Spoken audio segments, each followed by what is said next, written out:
जेके चाहने ना मिलल, जेके चाहने ना मिलल हमर भगवान जी। अब ए अमराज जी हो, हमर लेला तू हो प्राण जी हो। अब ए अमराज जी हो, हमर लेला तू हो प्राण जी। के अपन बतिया सुनाए ना हो, के अपन बतिया सुनाए ना। सुने नइखे कोई हमर बतिया ना।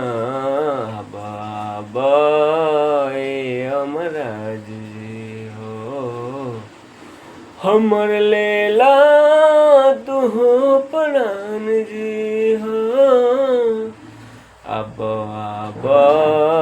ए अमराज जी हो, हमर लेला तू हो प्राण जी।